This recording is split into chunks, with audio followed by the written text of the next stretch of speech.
And welcome back to the podcast, ladies and gentlemen. I'm your host, JVaz, and you're watching the JVaz Show, music and entertainment at its finest. We got a special guest with us today. We had him before about 4 years ago now. About to be 5 years, actually, yeah.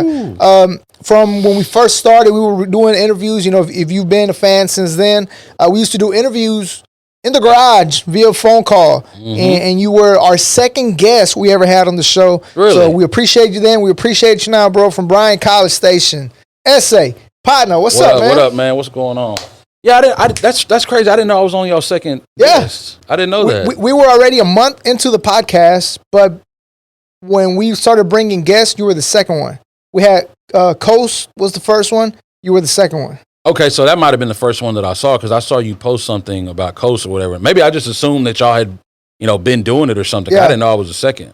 That's crazy. Nah, we were mainly doing just random topics. When we first got started, it was just random topics. We would find what was trending on Twitter, make fun of it. Right. And then one day I was like, hey, you know what we should do? We should bring artists because, I know some of these artists and it'll be, change the platform a little bit. We had Coast. And then we brought you on around Valentine's Day because it was the name of the podcast was "Fuck Love," which is one of your songs as well. Yeah. And yeah, you were our second guest, man. And again, we appreciate you then, and I appreciate you now because when you first getting started, not a lot of people take you serious or even want to invest the time of coming into somebody's podcast without knowing. Is this going to be good or am I just wasting my fucking time or whatever the fuck? You know what I mean? No, I never look at things like that because you never know what's going to happen with them. Like. When you said that, it just reminds me of something. Like whenever I first started doing stuff, Kid Ink is? Yeah. Kid Ink. Okay, so his manager, DJ Ill Will, you ever heard of him? Yeah. He used to own hotnewhiphop.com. And so whenever that site just came out, he was trying to get like exclusives from people. And so he had hit me up, like he was just, I don't want to say a nobody, but I'm saying like he wasn't where he's at now. But he was just trying to build that website up. And so he was like, hey, when you drop new music, send it to me first, let me have the exclusives.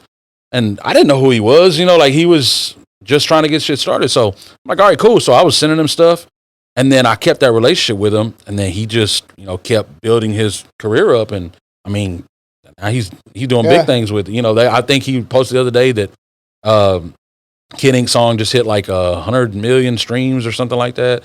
I don't know. But anyways, he's doing good for himself. And that's just one example of like, you never know what's going to happen. Yeah. I think I had this conversation with Coast as well because about 2 years later, we interviewed Busy Bone. Yeah. And Busy Bone was like our number 2 most heard interview behind Coast.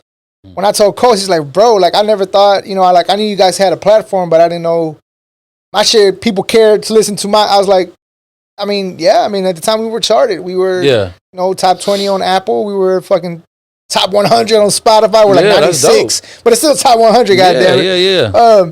So a lot of people were tuning in, and again, I appreciate everybody that when we first started, bro, because like I said, we were in the fucking garage. You know what I mean? Like literally in my garage with fucking $10 microphones from Amazon.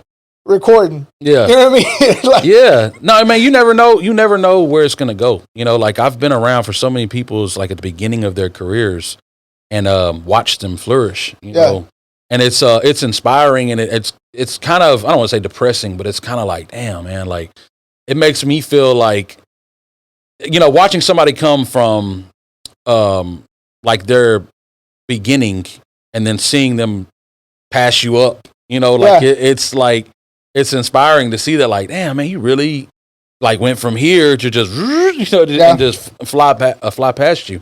But it's also, like I said, I don't ever feel like jealousy towards you. Like I feel like motivation, sort of. Like maybe I'm slacking. Well, no, hell, I know I've slacked on a lot of stuff before. Like that's been one of my. And they say that people who know they have talent, they tend to slack more because, and that's not like a brag or anything because that's, I'm not saying that that's a good thing because it's not by any means. But it's almost like you have this, it happens a lot with athletes. When you're a very, very good athlete, you tend to not work as hard as the person that's not as good of an athlete as you because they compensate for it or they overcompensate for it. I don't know if I'm saying that right, but they basically outwork the people that are talented. So it's like a gift and a curse. Yeah. It's like you can have this amazing talent, and because you know you have the talent, you don't work as hard, or you don't end up working as hard as the person who's like, damn, I'm gonna have to work extra hard. And then you end up getting outworked. But I've been around for so many people at the beginning of their career and just watch them, you know, go to these different heights, that it's like, it also reminds me, like, you never know what's going to happen with these people. So you never want to shit. I've said it in songs before. You don't want to shit on people because you look at them like, oh, well, he ain't doing shit. Because I've had people do like that to me before. You know, like, I know we've talked about this before, but it's happened even with the people that I'm talking about. You know, like, even with people that, you know, they weren't where they're at now, and they were like, you know, hey, hey, let's work together, or let's do this, and I'm helping them out, you know, and I'm trying to do whatever I can to help them. And then they just, and then now they don't answer the phone calls no more. Yeah. And now it's like, oh, I don't need you no more. Like, what do I need to answer your phone calls anymore? Like, I already got what I needed out of you, and that's it. Call it a day. Yeah. Yeah. And that's it, man. It happens a lot. Speaking of beginning of the careers, man, we're not going to get too deep into the beginning of your career, because we do have the very first episode. You guys, you know, if you haven't heard of Essay Potna, you can go to that one and get an inside scoop of how Essay Potna came about. But one thing that I did want to talk about, I think one of the songs that got my attention when, you know, I don't know how old I was, but it was one of them times where the song just fit. You know what I'm saying? We just talked about this. Fuck Love came out. Yeah. And it was like, man, I remember I shared it on Facebook, and the next thing you know, I started seeing my friends sharing it. And I was like, hey, I'm glad these people fuck with it, because usually from this, you know, I'm from a small town, Hempstead, a lot of the music that I listen to, most of them don't. A lot of those people there listen to like a lot of mainstream music, you know, the Young Thugs or whatever. At the time, I don't know, it was Wayne and Drake. Yeah, it was on the radio, basically. Yeah. Listen to the radio. I've never listened to the radio. I've always been let me check out these, you know, independent artists. For some reason, I've always had love for independent artists. Yeah.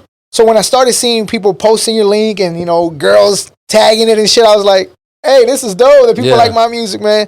And I'm saying all that to say that as an artist, as a creator, man, it's got to be dope. How long ago did this song come out, first of all? I think it was 2009. 2009, right? Yeah, that was way the fuck back then. So I can't do the math quick right now. I can't do math ever. Yeah. So 11 would be 2009, whatever. Y'all get it. Yeah, whatever how many years that was. So since 2009, the song came out. I know you had problems with YouTube where you had to take stuff down, or something happened. You got locked out of your account, I believe you said. Yeah, no, I told the story in the last interview. Yeah. But basically, I thought I was deleting Google Plus, which was connected to YouTube. Yeah. And I was trying to get rid of it, and I ended up deleting my whole entire YouTube on accident. And so all my views, like, I had so much stuff, like, it was basically like everything that I had. I mean, it would be equivalent to today's time if you had like a TikTok and a huge TikTok following and all these videos that had gone viral, and then your whole TikTok gets deleted, and then you have to start all the way over.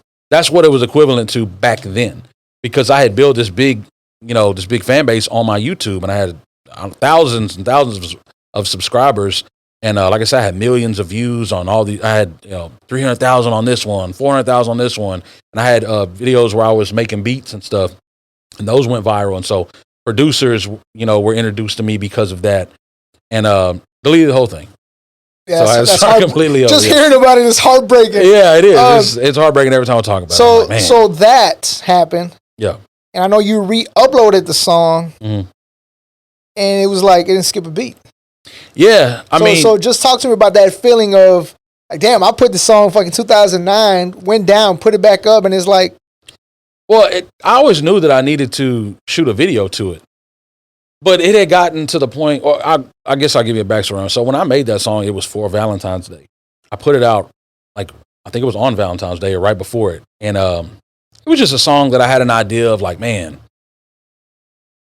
it was kind of some stuff I was going through myself, but I felt like other people would relate to it. So I was like, man, you know what? I'm going to wait. I'm going to put this out on Valentine's Day, just as like a Valentine's Day song. Fuck you motherfuckers out there loving and shit. Yeah. And so it would have, like, so it's like, when Halloween comes around, motherfucker throw out a Halloween song or something or whatever. But that's kind of what it was. It was just me throwing that out. And then it just grew its own little following, like on its own. Like, I didn't promote it. I didn't do anything, like I just put it out. and it grew all on its own. Well, like a year would pass and it would be bigger. And then another year would pass and it would be even bigger. But mind you, this is 2 years later. I'm like, well, that's an old song. I can't shoot a video to it now. Yeah. And so then the third year it would grow bigger. And so it was like every year it would grow bigger and more people would still be talking to me about it to where it got to the point where it was, I don't know, I think it was like 9 years later or something. Like I dropped the video to like 3 or 4 years ago. But it got to a point where I was like, I have to do a video to this. Yeah. Like this song is so big. And even though it's old to me, it's still new to other people. And so I have to shoot a video to it. So then I shot a video and it was like, man, finally. And it was like 9-10 years later or something. I can't remember how long it was. But it was like 3 or 4 years ago. And people were just tripping out like, what? There's a video to it now? And I didn't promote it. I just shot the video. I put it on my YouTube. And I don't know. It's like at 100 and something thousand views now or something. I don't know. Yeah. But it's crazy how many people know that song. And then, like in the last interview, a lot of people don't even know it's me, but yeah, it built a life of its own without me having to even promote it so much where, I got merchandise on it. So let me ask you this, because one thing that I like the singing Essay Potna, the one that gets on here and starts talking about these heartbreaks and shit. Mm-hmm. Let me ask this, because then I'll fuck around and forget what I'm trying to ask. Go ahead. So, but then we have the Essay Potna that gets on here, and I like the track you just fucking sent me yesterday. Mm-hmm. Like we get the rapping version. Did you ever feel like you got lost trying to create too much of the lovey-dovey music and forgot about the other Essay Potna? Or not that you got lost in trying to create that, but it was more focused on that version of Essay than this one? So I started rapping first, obviously, right? And that's what I had done up until Heartbreaker, which that was my first like R&B song that I had actually went all out on. Like, okay, well, I'm going to do an R&B song. I'm going to do a video to it. But up until that point, I was just rapping. Funny story is, I know we had talked about this prior to me coming, but Street Signs. A lot of people don't know I was with them, but I was with them, and one of the things that we clashed on was they were telling me, you need to focus more on the R&B. That's where you're going to be big at. And I didn't understand why I only had to do that in their eyes. Like, I didn't want to do that. I'm like, man, why can't I do both? They were like, well, it's, you're coming out with like a hard ass song and then you're coming out with an R&B song. I'm like, and? But mind you, this was prior to the Drakes of the world, like, I mean, he's the most known for it now, but you'll have Drake come out and he's just spitting raw shit. The next thing he's singing a lullaby, or whatever. So yeah, it became mainstream to where that's not a uncommon thing now. But I guess back then to them, it was. They wanted me to only do R&B. And I'm like, that's just not me. Like, I don't want to, I love doing R&B, but I have to be inspired by something, like I can't just go in and just only record R&B because that's not my personality. Like, I need to be able to, express myself how I see fit, because I'm a producer as well. So I make the beats, whatever beats I make, if I feel it, I'll do it. That's how you get stuff like Maybe I'll Stay. I do like a rock song and then I'm like, man, this is so dope that I had an idea for it. And I end up writing alternative R&B or something like that. And in my mind, I needed to be able to have that flexibility. I didn't want to just do one thing. But they were just trying to push me like, nah, you just need to focus on this. I just didn't feel like it was me, and that's where we ended up clashing. But yeah, because like I said, I think I've followed your career from way back in the day. I mean, when you came up, I can't remember the name of the song now, but it was with Flip. Cooler Than the Fan? Yeah. Or You Can't Do It Like Me. Cooler Than the Fan was the first one that we did. Cooler Than the Fan. That's what I Can't Do It Like Me. Then that's when the whole Soulja Boy thing happened. But at that time, I was already tuned in. So and I've been listening since then, and I didn't even know you were with Street Science. Yeah. I mean, I'm learning a lot of artists that I didn't know were on Street Science were actually, somehow connected to them. And all of them end up the same way. Like it seems to me, like from prior to me, the things that I would hear or whatever. And I'm not here to just dog them, but I'm just giving you the situation. They're just giving you that real. the things that I would hear, I was like, well, they gotta do something, like, because these other people were successful, like I've been knowing them for a while because of Chingo. Yeah. But I had started working. They had reached out to me to work with Snow. And this was when Snow was, very, very beginning stages of her career. She was, she sounded totally different. Yeah. Which I know she hates now. Because she's told me, like, she hates, the way, and I get it. You know what I'm saying? Yeah. I get it, because there's like, man, I go back to songs that I made like a while back, and I'm like, oh, like I sounded stupid on it, but back then she don't rap like she did back then. But that's whenever I was like reintroduced to them, and he wanted me to do some production for her and this and that, and so she reached out to me and was like, hey, let's work, but this was when I was, I'm not going to say that I was more popular than I am now, I guess. I don't know. It's hard to gauge those type of things. But she wanted to work with me, and so we ended up working together. And then he had asked me, like, where are you at now? Like, what's going on in your career? Yeah. And I told him that I didn't have a team. I was trying to build a team or whatever. And he was like, all right, well, come do a deal with us. And so I ended up doing a deal with them.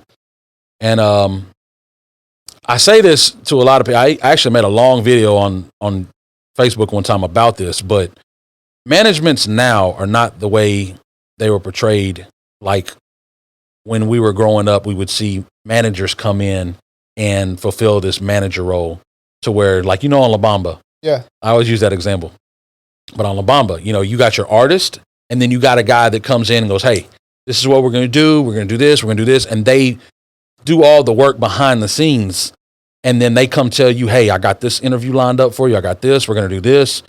We got a show here. We got a blah, blah, blah, and they're working all this stuff behind the scenes. People don't do that no more. Yeah. I'm pretty sure there is people. So if you're a manager and you're hearing this going, I do that. Most managers do not do that no more. It's more of like, you do it. And then I'll come in and, I'll be there with you while we're going to do the show, and then give me my 10% or give me my 15%, 20% or whatever.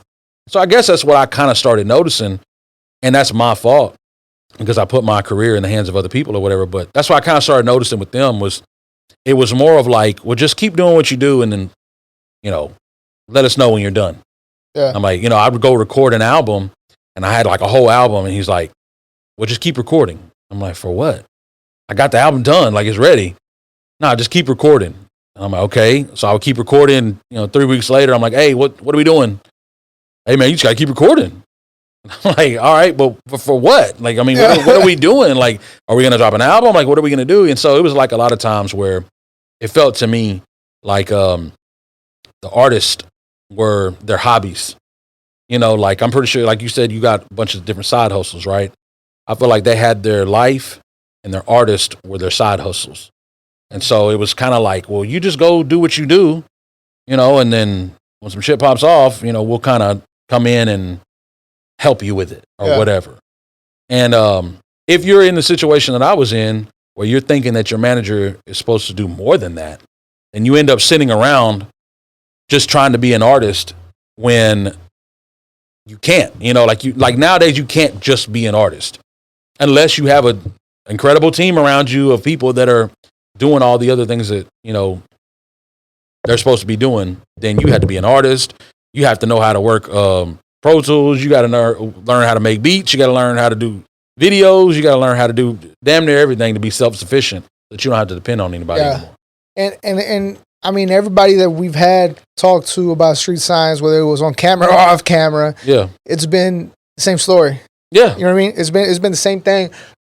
And it sucks because obviously from the outside looking in, you see people like Chingo Bling got signed, and you see his career take off while he was with them. And then, you don't know what's happening. Like, why didn't Snow pop off when she was with them?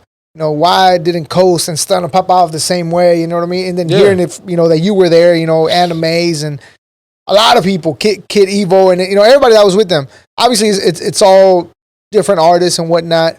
Chingo had his scheme of, but sometimes it also feels they want to use the same formula for every single artist. That's one thing that I was getting.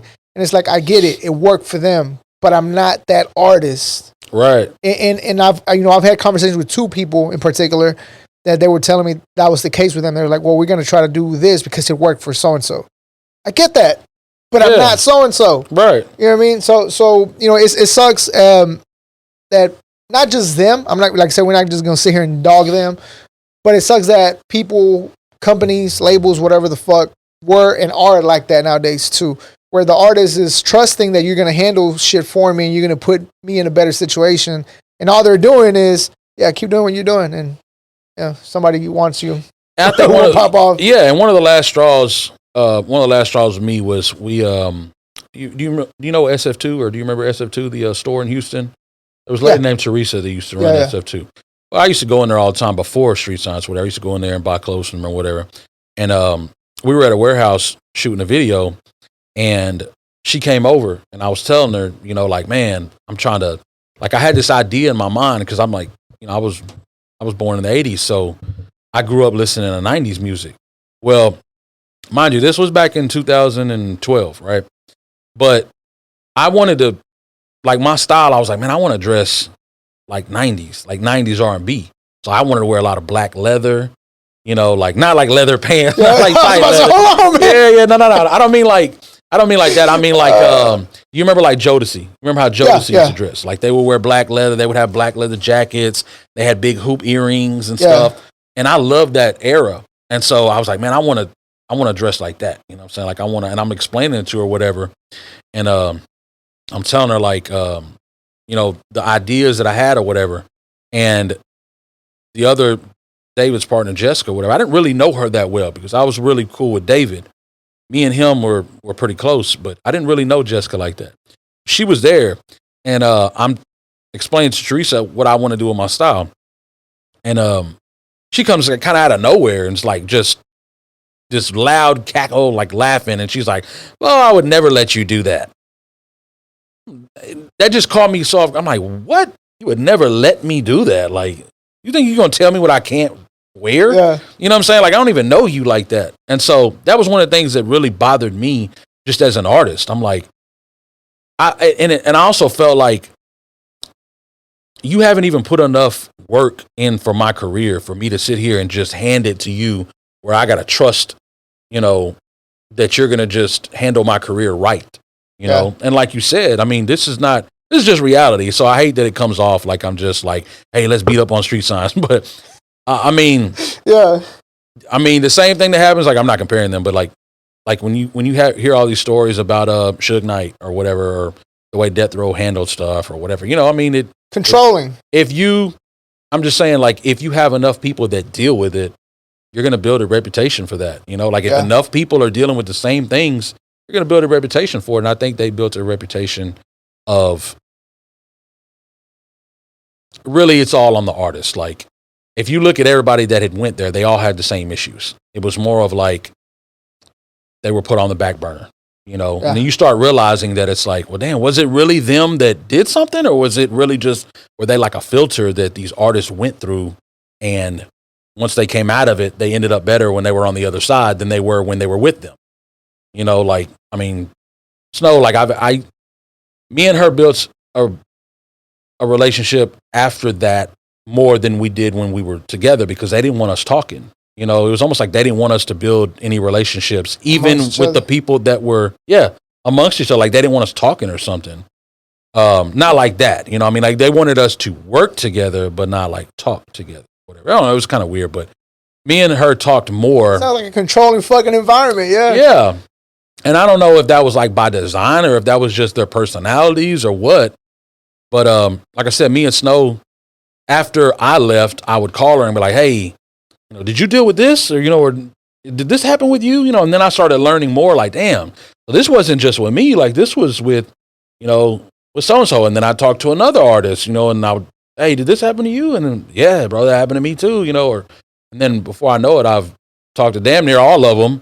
We're all kind of in the same boat.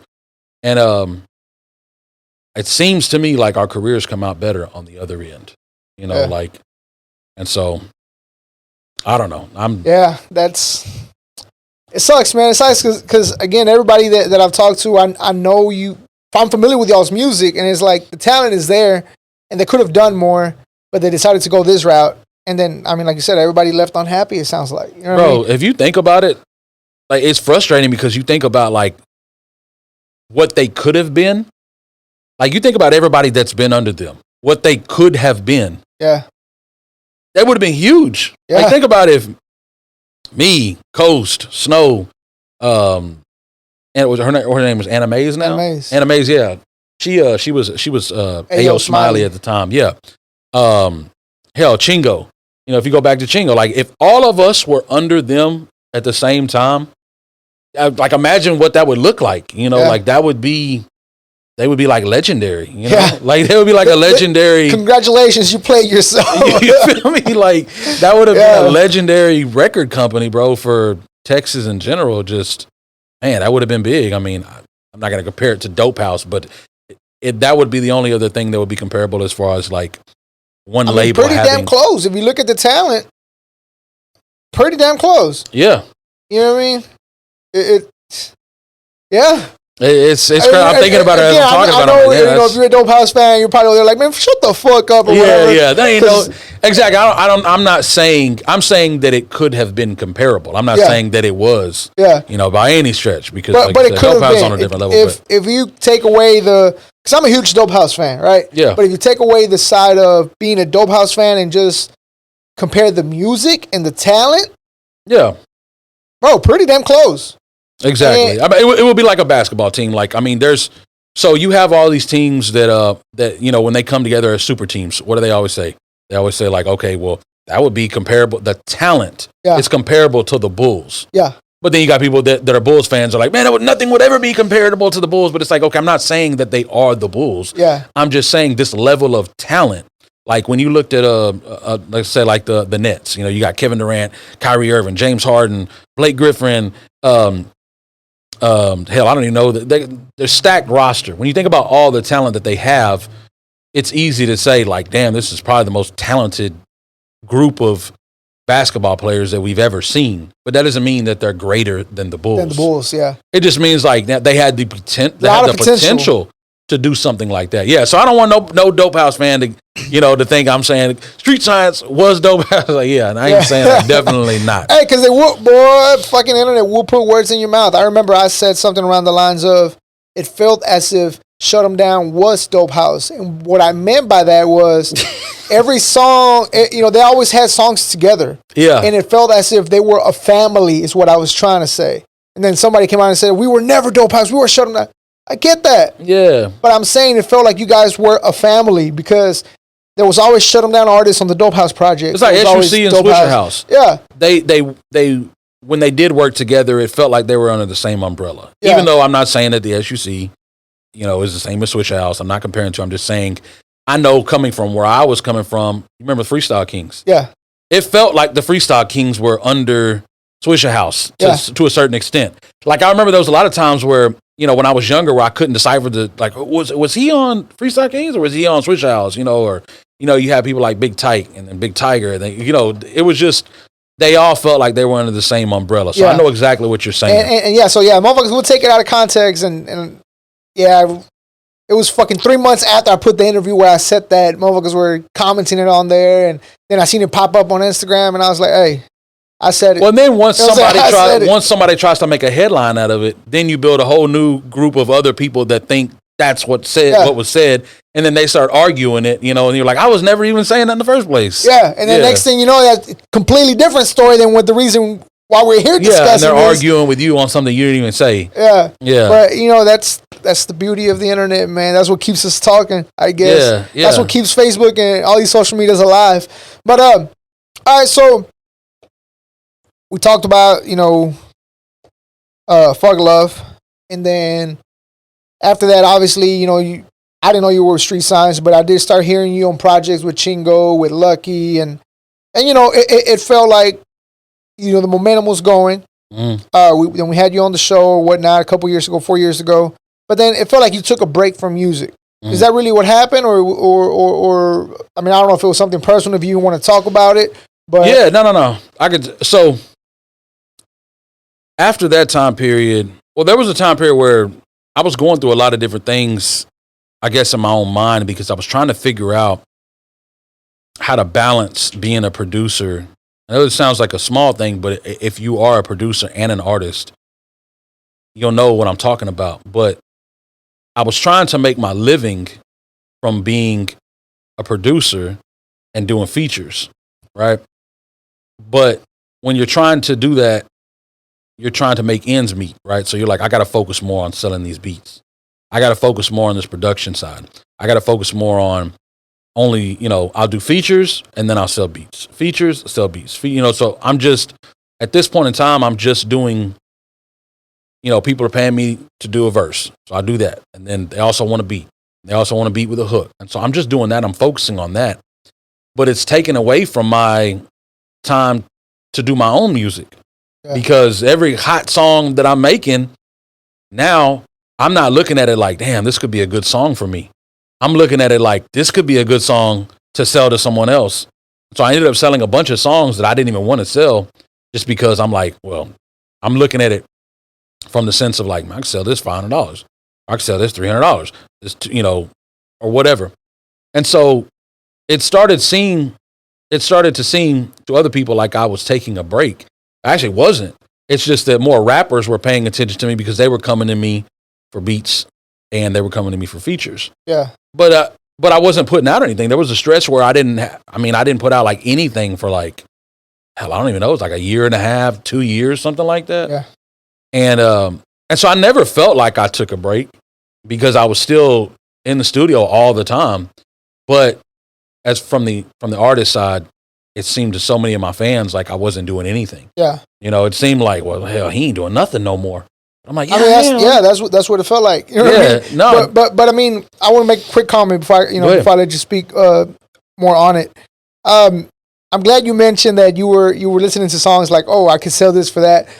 Because there was a lot of times when, I'll go on your page, look at the beats, and it says sold. And I was like, he killed the hook. He could have made a fucking dope ass song. Why did he sell this? Like, you know what I mean? Like, and yeah, so I'm glad, you mentioned that because in my head, that I'm scrolling, listening. And I was like, he could have killed this shit. I wonder who he sold it to. And then you will find it on Apple Music or whatever. And it's like, Essay would have killed this shit on his own. Like, he didn't need to sell this shit. Yeah, believe me, I've heard that a lot of times, bro. I've heard that a lot of times. Like, and this is not to, shit on anybody that I've sold stuff to or whatever, but I have a lot of my fans that will be like, man, why'd you sell that? Yeah. Or why'd you sell this song? Why didn't you do it yourself? And in my mind, I'm like, I mean, they paid me for it, like that's why I did it. I got a car note, you know what I'm saying? I got a kid, that's why I sold it.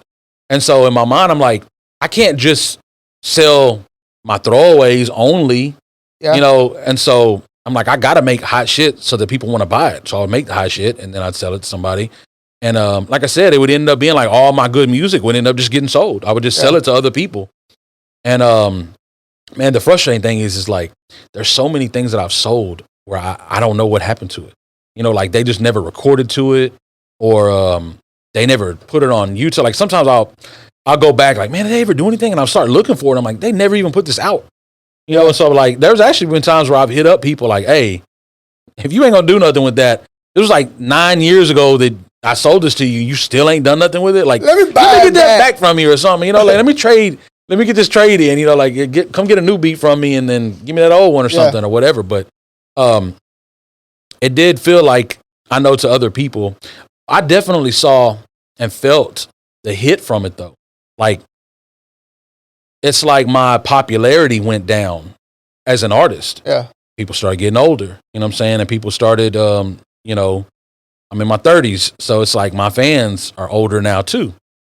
And I definitely felt that hit, as far as like, I used to put out something and it would be, hell, it would get thousands and thousands and thousands of views or whatever. And then it came to a point where I was like, I'd put out something and then it would almost be like nobody would even pay attention to it.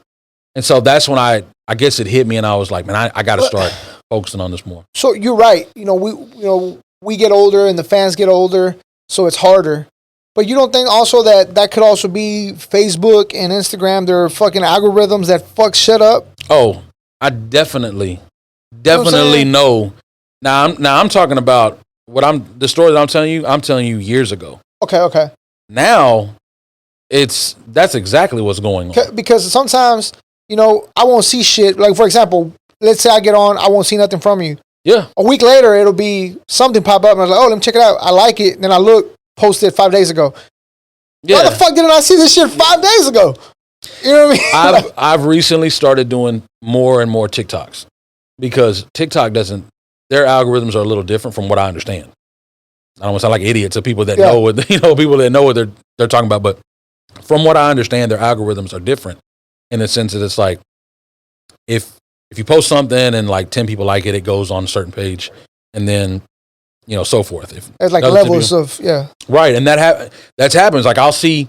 There's been times where I post something and nothing will happen for like an hour, and then an hour later, all of a sudden I've just got all these comments, all these views. I'm like, what the hell? Like it's hard to figure it out, but Instagram Reels and TikTok are kind of in the same thing right now. And I've been trying to focus more on that because it's like, man, I'll do something and I'll post it. And like you said, I got, you can only have like 5,000 people or 5,000 friends on Facebook or whatever, but then you have people that follow you.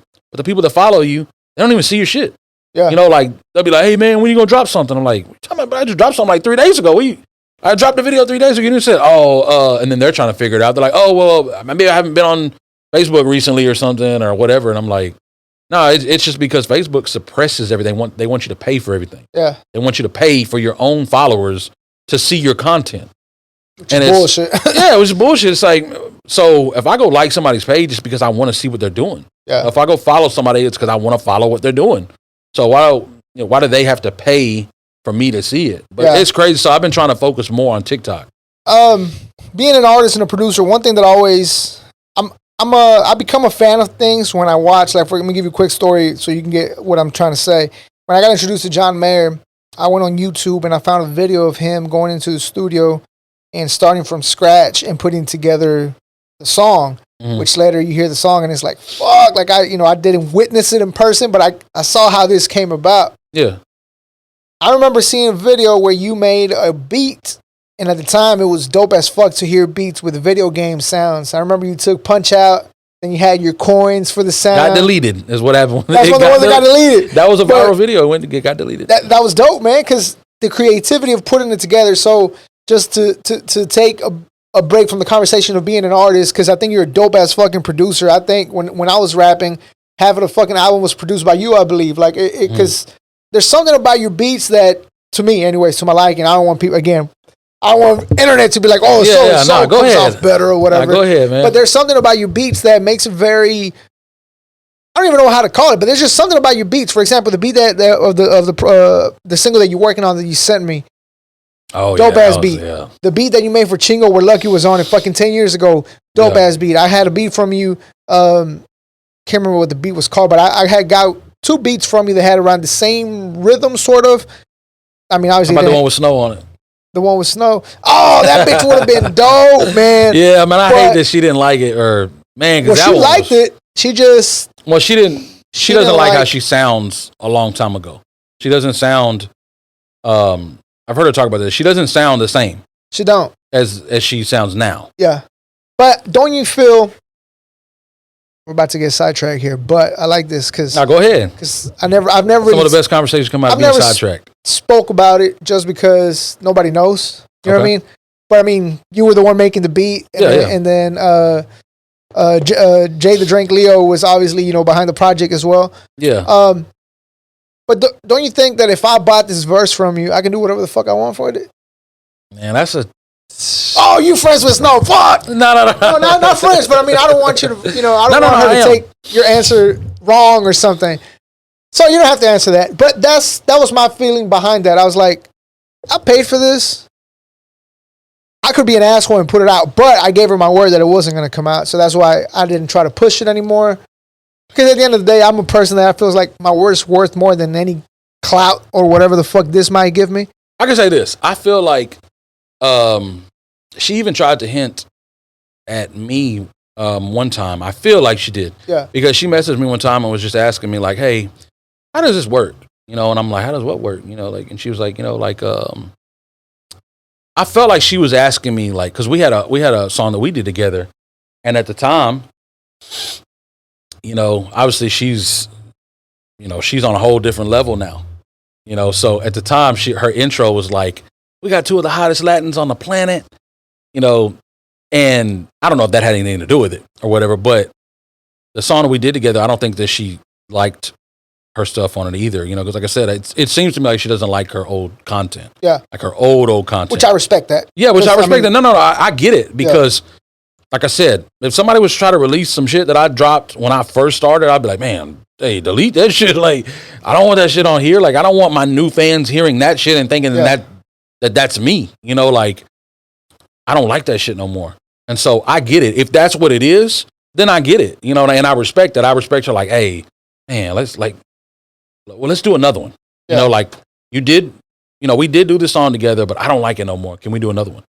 Or something like that. I would respect that. But anyway, I felt like she was trying to ask me, like, so how does this work if I don't want it on there? Like if I don't want you to release this, how does this work? Type thing. I felt like that's what she was asking me, but I was like, I don't know. Like, I mean, I didn't want to delete it because it was on my damn album. So I'm like, I would have to like delete. I don't know. I would have to go through too much shit or whatever. But I don't know if that's what it was. And I would say if she doesn't want it, then. I'm not really an artist no more. So it don't bug me in that aspect. But again, in my head, it did cross my mind, like, I could be an asshole and put it out, because at the end of the day, I did pay you for it. But but since the fact that I had the conversation with her about, I told her, like, hey, take my word for it. It's going to stop. The production is going to stop. We're not going to release it. And she explained to me why, respectfully, like, she's built this Snow the Product, who Snow the Product is now. So by putting out this old project, we are kind of, I'm not going to say bringing her down, but if somebody hears it and thinks it's a new verse, they would be like, oh shit, Snow kind of took a step back. Yeah. So maybe in my head, that's what she was thinking. Because again, she was dope then, but now she's fucking extra dope. Yeah. So, she's got a different brand now. Correct. Like she's got a different brand now, and that happens over time. And hell, she's 10 years older now. You know what I mean? So we had that conversation. I was like, just out of respect, because you didn't come off as a bitch either. She was very like, hey, just please, but like, she came at me right, which made me feel like I have no reason to be an asshole and be like, man, fuck you or whatever. Right. So it was like, hey, it is what it is. Yeah, if somebody comes at you respectful, then you're gonna, try to keep it respectful. You're like, okay, I get it. But like I said, as far as like if it would have been me, and I'm not trying to tell Snow how to do her business or whatever, but if it would have been me, I would have offered you, even though I am, because me and Snow got into it. Me and Snow have actually gotten into it a few times. Like, we're cool, and so, I hope if she does hear this or whatever, she doesn't think that I don't mean this in a bad way. But me and her have gotten into like little arguments over time. Yeah. Where I've had some disagreements with the way she's handled certain things. Like I remember when we first, this was like whenever I was still with Street Science or whatever, she was taken off. Like she had left Street Science and was taken off. And I was trying to, catch up with her on some of the stuff we were doing. And she wouldn't respond to me. Like, she's done that quite a bit. Like, and I understand that that's just happened to me with a lot of people. Yeah. That happens a lot. And it's like people that, that's one of my downfalls. Is like, I think that if I'm cool, like me and you, I consider me and you friends, even though, we don't hang out every day or nothing like that. But I would expect that if I was to reach out to you, you would have, the common courtesy to reach back at some point. Like if you're busy, cool. Like I've been busy. And I think this happened. That's why, like one time I told you, I was like, just text me, bro. I'm like, because on Facebook, I'm probably not going to see it because I sell toys on Facebook. Yeah, so my messages get, kind of toy. And there's been times that I've DM'd her and she didn't even see it. So I text her, hey, blah, blah, blah, blah. And then, but anyways, I got pissed off at this moment in time. Like I was a lot younger in the game. And so that had never really happened to me before. And so when she didn't respond to me, like, it pissed me. Like, I took it personal, I'm like, man, look. Too good for me now? I'm like, bro, I'm just been sitting here. Like, I produced some shit on your album and I didn't get nothing for it. Like, I didn't ask y'all for nothing. I was trying to help. At that time, I was bigger of an artist than she was, at that time. Obviously, she's bigger than me now. But at that time, she was DMing me, telling me, joking with me, hey, if you don't do a song with me, I'm going to beat you up. Little shit like that. Hey, we need to do a song together. And so I remember those things. Yeah. And so at that time, like I said, it pissed me off because I was like, man, how you gonna go from that to now you just don't even respond to me? Like you don't even tell me. It's good for me now. Yeah, it feels like that. It feels like that because I feel like that with anybody. Like imagine if I left this podcast and some shit just went popping, like and some shit just blew up for me, and then hey, let me get the exclusive, man, about this. A month later, you're reaching out to me. Hey, bro, man, I know you're busy, bro, but hey, if you're in town, man, let me get an updated interview. Funny you say that because it happened. It happens. It happens, and I had to let it happen enough times for me to understand. Okay, this is how it goes. Because to that point, my shit was just climbing and climbing and climbing, and so I wasn't used to that. But she started, getting hot, and then she's like, oh, well, I need to respond to this dude for it, or whatever the case was. Even if she looked at it and was like, damn, I don't got time to respond to him. I'll respond to him later. And then just never did. Yeah.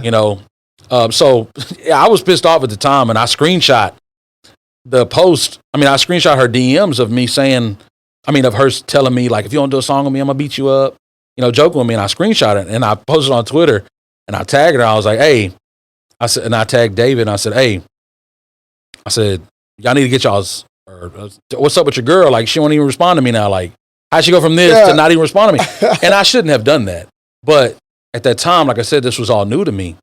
And there was another situation where I was helping this one girl and she ended up going on the road with Flo Rida or whatever. And we're still cool. So, none of these things are, I don't mean any disrespect or anything. Like just talking.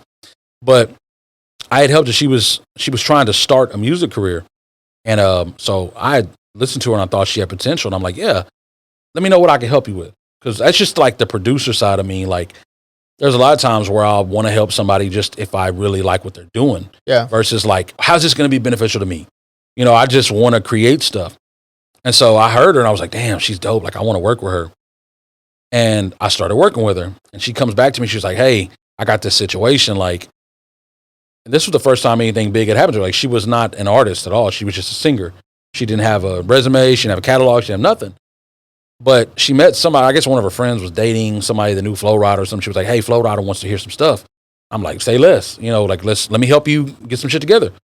We get all the shit together. She goes back to Flo Rida, and Flo Rida, it tells her, like, I want to sign you. And so she's like, hey, oh my God, I got good news. Like, he liked stuff, blah, blah, blah. He wants to sign me. And I'm like, man, like, I feel proud, almost like a proud father, almost like. And I'm like, man, that's so dope. I'm so happy for her, whatever. She goes on the road and she's literally on tour with him. She's at WrestleMania. She's like, okay, do you remember when Flo Rida did WrestleMania? I do not. Okay, so do you watch wrestling? I used to. Okay, that's why I was probably around the time. Yeah, I haven't watched in about 3 years. Okay, but I was a big wrestling fan. Okay, so when Flo Rida did WrestleMania, I think it was in like Miami. I think maybe like, I don't know. But anyways, she came out and opened up and did all the girl parts for his songs. He's got a lot of songs with girls on the hooks or whatever. But anyways, she's on tour. She's like on Good Morning America. I'm like everywhere. And I'm like, every time I see it, man, I'm so proud of her. And she's texting me like, hey, I'm working on an album. I need some stuff. Bet, I got you. So I'm sending her stuff. And then she's working on it. She's doing this and that. And then slowly but surely, like, hey, which ones did you like? Read, or she'll read it. Don't respond. And so I'm like, man, don't tell me this is happening again. Like, it's happening again to where she's got shit popping and she's not responding to me. So I even called her out on that show. I was like, hey, look, I know you're busy, but I've been here this entire time with you. Like, don't ghost me after you get some shit going on. Like, I did not do that to you. And so that's just like the emotional side of me, I'm an emotional roller coaster. Emotional roller coaster. And like, again, we're not trying to diss anybody because I've had 3 or 4 encounters with Snow, and all 4 times have always been respectful. When she first started, I asked for this verse, and she said I charged $300. I was like, well, I got 2, and then she's like, she said something, and then she ended up only charging me $100. Yeah. So just to show you the person she was then, and again, of course, she ain't charging $100 now. So of course not now. Yeah. So then a couple times that I've DM'd her, whatever, she's replied. This time around, You were working on the production. Just to give them the people listening or watching the backstory of what we're talking about. Right. We wanted to reuse the verse with the updated beat and just that's natural. And like updated. Yeah, it's natural. Like, okay, so I'll give you an example. So, that Mexican OT. At this point, I haven't met him yet, but I know his manager. Yeah, and so we've talked a couple times or whatever, but nothing major. But let's just say I end up getting a song with him, and we're cool, right? We meet each other tomorrow or something. Like if I'm going to the Day Unity thing tomorrow. Let's say we meet tomorrow. We build a relationship, and we're cool. And I got a song with him. Well, if 5 months from now he completely blows up, and I ain't put out the song yet, then of course I'm gonna want to use the verse. Sure. And I'm gonna be like, well, hey, I got a song with him. I ain't even put it out yet. Yeah. And I would expect him to go, well, nah, don't use that no more. Like that was, a year ago or whatever, whatever the time frame is. I would expect him to go, well, that was when I wasn't popping. I'm popping now. So I don't want people to think I'm doing a song with you because you're not popping. Yeah. And I am. Fucked up as it sounds. Yeah. That really happens. Yeah. But that really happens because it's like, man, I don't want people thinking I'm doing features for some dude that's, just now starting music or whatever. That happens a lot. Yeah. And as fucked up as it sounds, that does happen. No, go ahead. No, it's for that, but in your mind, you would expect it to not be like that. Yeah. Because you would expect it to be like, man, I paid you for this. What the fuck does it matter when I release it? Like I paid you to do this. Like if I want to release it 4 years from now, what does it matter? What does it matter if I, And I think like 10% of my brain said that. But again, the fact that I know who Snow is, I know where she's at the level that she's at. And for her to come at me very respectfully, asking me, hey, can you please not use this? And she didn't have to explain. She was like, hey, I don't want you to. She could have just said that. I don't want you to use it. But she was like, hey, can you please not use this? Because I feel like I've grown as an artist and I'm not that Snow anymore. And I don't want people, blah, blah, blah. She gave me the whole explanation. I was like, I respect that. Yeah. I respect that. So again, just for the backstory, for people watching, so they get a feeling of what we're talking about. So I wanted to put out a song, not for myself, because like I said, I'm not an artist no more, but I was trying to use that verse to help other artists because I'm aware who Snow is. Right. But I just want to do a disclaimer. We did stop the production. Essay Potna was the one that was going to make the beat for that new re-release. I want to say that's how she heard it because I uploaded you tagged her on I uploaded a video because I was like, man, this is dope. Like I thought it was dope, you know. And so I put it on Instagram and I tagged her, and then she hit me up like, yo, what the fuck is this? Like she was upset about it, and so I didn't understand what was going on because, like I said, I didn't, that was y'all's situation. Yeah. Y'all just got with me for the production, so I didn't know anything. I'm like, wait a minute. You didn't know the backstory too. Yeah, I didn't know the backstory either. So I'm telling her like, hey, I let him. Like, I don't know. I don't know what's going on. So like I said, we talked about it. She was cool, and I explained to her, hey, I apologize if it came off as we're trying to take advantage of it. I'm like, but we were. I mean, straight up. We're trying to take advantage of who you are. But now that you've asked me. Reason, most of the time when you pay somebody to do a song with them, that's why you do it. Yeah. You don't pay somebody. Unless you're like a huge fan of theirs and you're just like, man, I want to do this is like for some personal reasons. Other than that, it's a business. It's a bit.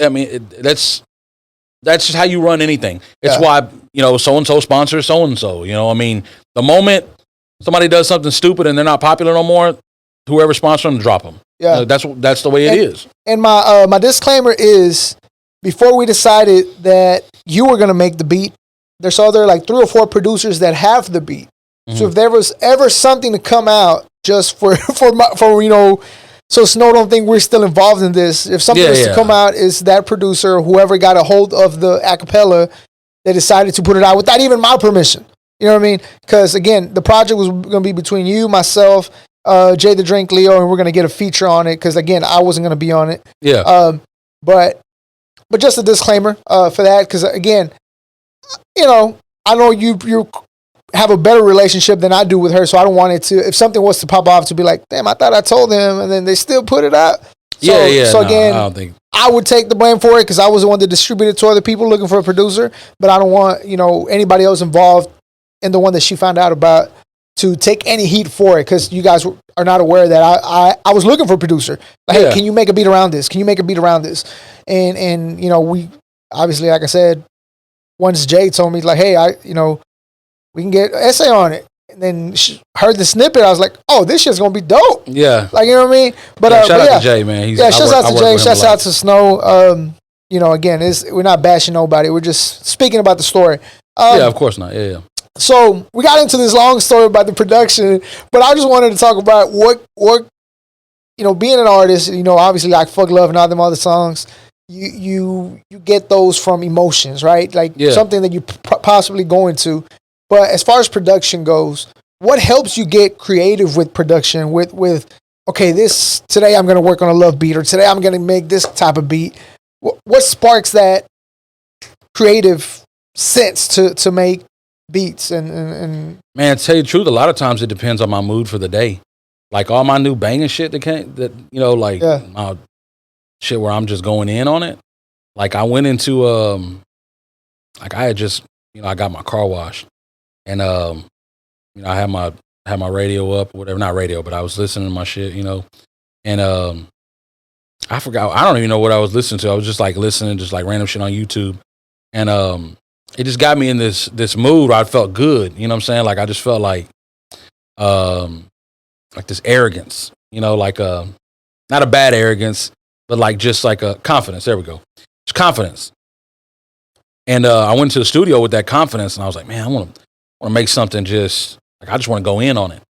And so I made one, then I made another one. And then like I was in this groove, and I was like, man, I probably made 15, 20 of these just like bangers where I was like, I'm about to go in on all these. Like I haven't, I mean, I got a bunch of like R&B stuff that I haven't even finished.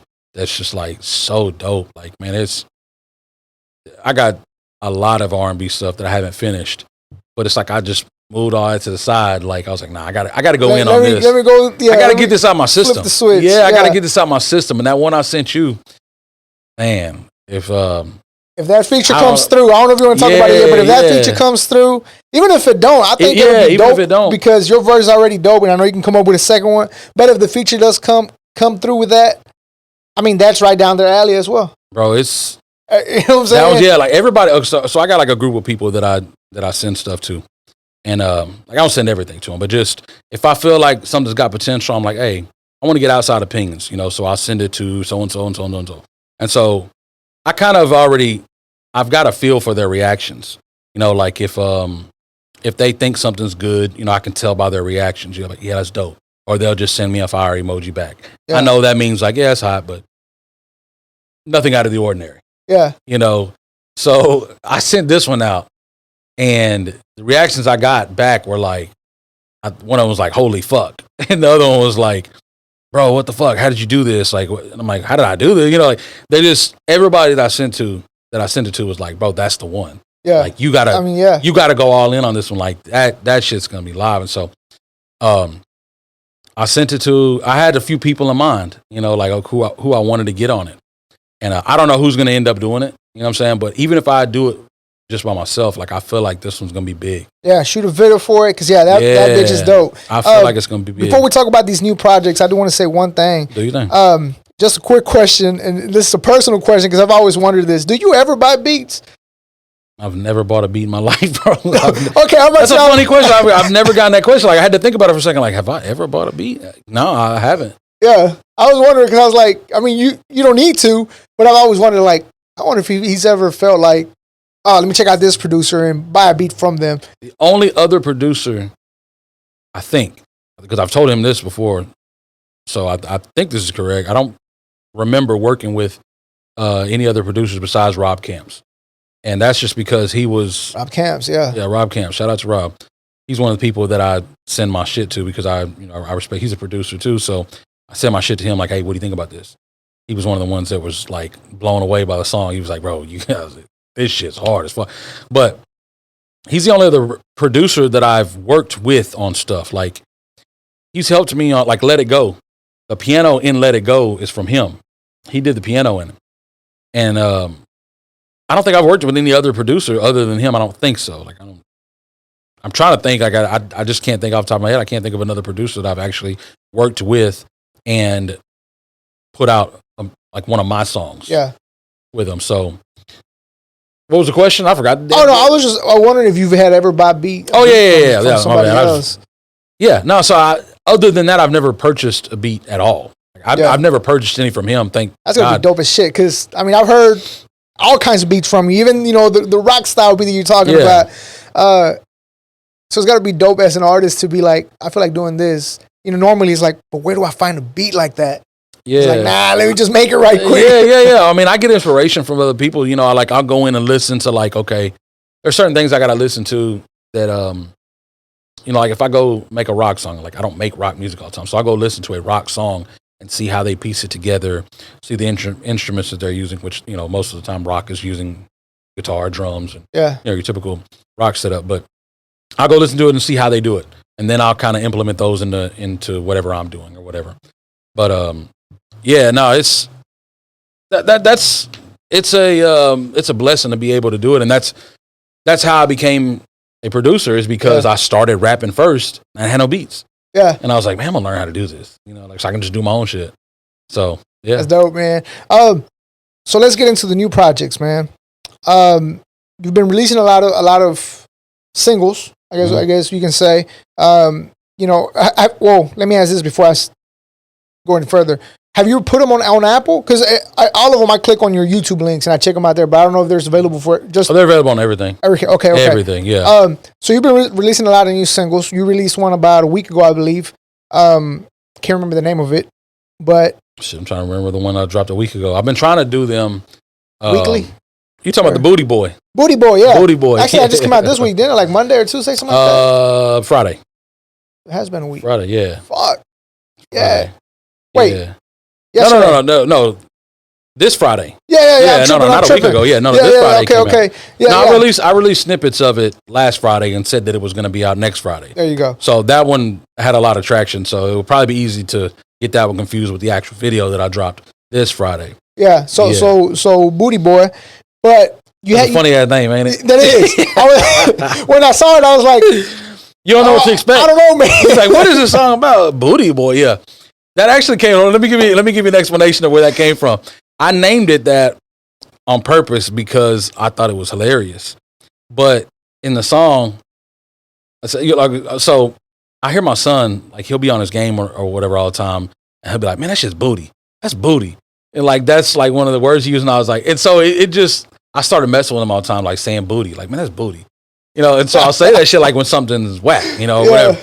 And so I just been saying that shit or whatever. And so when I was doing my song or whatever, which is another thing. So people always think I'm talking about one person, like if I go in on these songs, they're like, man, you was going in on somebody. I'm like, man, I'm not really going in on one person. It's really just like same way. It's like I'll think about all these different situations where I'm like, man, fuck this dude or fuck this dude or fuck this dude or whatever, and I'll kind of combine all of it. Yeah. That's what, So at the end of it, I was like, I'm thinking about dudes that have dissed me before, or dudes that have sent shots at me subliminally or whatever. I'm like, man, that's just booty. Yeah. That's just Booty Boy. So I named it Booty Boy as like, just that's what I considered them. You just a booty boy. So before this one, there was 2 other singles that you put out earlier in the summer. You had the one with what's it, Big Pokey? Yeah, Big Pokey. Mm-hmm. And the one before that, Project Pat. I believe so. Yeah, with the Project Pat one. Mm-hmm. Are these is all like ramping up to put out a project, or were these just singles you were putting out? Or what can we expect as far as music goes in the upcoming months? Can we expect an album, or are we looking at just individual singles coming out every so often? Well, this was something I went through before I started releasing all my singles, and I couldn't decide whether I wanted to release an album because I felt like albums get overlooked. Like, let's just say I released an entire album, and you're gonna go to that album and you're gonna click through and find the one that you like the best. Yeah. And you're gonna find the one that you like the best, and you're gonna listen to that one, and then maybe there was another one that you liked, and you're not even gonna pay attention to all the other ones. Yeah. And that's just the way albums really are, unless you're somebody that's way on another level, like somebody like Drake. You're going to go through each song and listen to each one and go back to it and listen to it again or whatever. I feel like all these other songs just, they get tossed away, you know, like people don't pay attention to them. And so I decided I'm just going to release one at a time. Like I got so much music right now that I haven't released, and it feels good because I'm like, man, if I need to release a song next week, I can release a song next week. I got songs that are done that I know are hot. Yeah. And ready to go. You know, so if something does pop off, I'm ready for it. You know, I'm ready for, you know, if something I'd have goes viral, which I've been in those situations before and I've been unprepared. Before viral was even viral. Yeah. What was the thing? You know what I'm saying? Like the Soulja Boy thing went viral before I knew, like, oh shit, this is what viral means. Yeah. I didn't even know what viral meant, you know, and when that Soulja Boy shit went viral a long time ago, I wasn't prepared for it. You know, I just wasn't. And, you know, I think I've told you this story before, but labels were calling, like, wanting to do deals with us, and I was like, naive to a certain extent, like thinking that was just going to keep happening, you know, like, oh, well, this is just one of plenty, you know, next month I might have another thing go viral and more labels will be calling, you know, or this will happen. But it's like, you know, I wasn't not prepared for that. And so now I'm prepared, you know, like I'm prepared for like some shit does pop off. It's like, I got a plan. And I realized that as an artist, you have to have a plan, because going back to what we were talking about last time, you put your career in other people's hands. They don't really have a plan for you. They're just kind of there waiting on some shit to pop for you. And then they're like, hey, I'm here if you need me. Capitalize on it. Yeah, it was like, well, I need you right now. Like, do your shit right now. And then, you know, we can grow together. But you got to be prepared now. And those are all things that I had to learn, because like I said, I mean, I missed out on so many opportunities by just not being prepared. Yeah. You know, I didn't cash in on none of that. I didn't cash in on, like, I could have made millions of dollars off of that situation, and I missed all of it. Yeah. I missed ringtone money, because that's when ringtones were at their highest. People would call you and they would even have a ringtone there to call back to, whatever the hell it was. Yeah. And so people were buying ringtones. We're showing our age right now. Yeah, I know, right? All the young generation like, ringtones? The fuck is that? Yeah, but I mean, there was a time period where artists were making millions of dollars off of ringtones. Yeah. You know, you'd have these songs that would go viral, and then everybody would buy the ringtone. And so that's how they would become rich. Yeah. You know, you'd have like, I don't know, I can't think of there would always be like a song that somebody would come out with, and they would come out with a dance Nelly to it. Grills, that was around the time where ringtones were popping. Yeah. So like everybody in school had that damn ringtone. You know what I'm saying? And see, the Soulja Boy had danced to my song right after his song became huge. And so he was like the first, I guess, like viral sensation that there was. And so when he made that song, the next day when I woke up, you know, I got a message from somebody like, hey, you saw Soulja Boy dance to your song? I'm like, what? Let me go look at this shit, you know.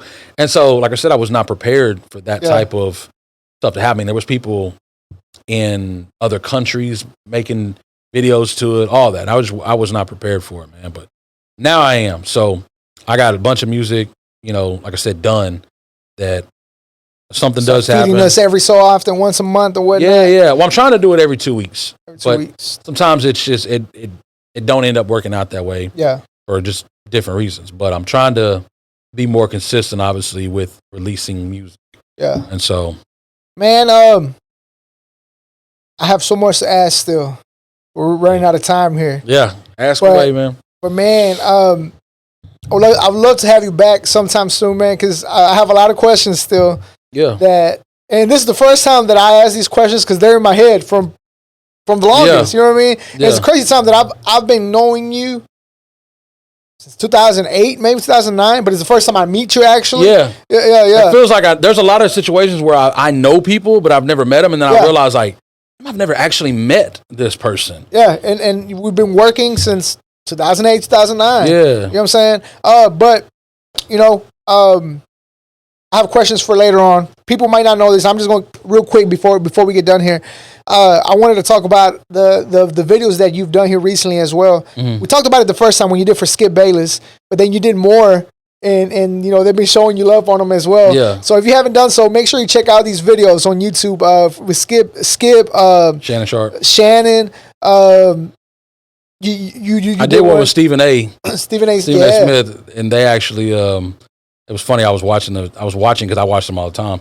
I was watching it, and he started talking. He hated it, but I didn't even care that he hated it. It was just funny that he was even talking about the video that I made. Yeah. You know, so I was like, oh, so he's talking about my song. Yeah. Skip Bayless one that, woo, baby, or whatever the fuck. Oh, yeah. What it do, baby. Yeah, what it do, baby. Yeah. Yeah. But yeah, so we'll talk more about all that on you know, hopefully we you know, we have time to have you on here, or you have time for us. Yeah, definitely. You know, in the upcoming weeks or whatnot. But just for anybody that, you know, might be tuning in for the first time to Essay Potna, where can they find you on social media? Where can they find your music? Man, go follow my TikToks. That's what I'm trying to focus on. So at Essay Potna, ESSAYPOTNA. That's pretty much all my social medias are all at Essay Potna. My Twitter is at EP979. But everything else is just at Essay Potna. So yeah, go follow me on all that, especially my TikTok, man. I'm trying to grow that up.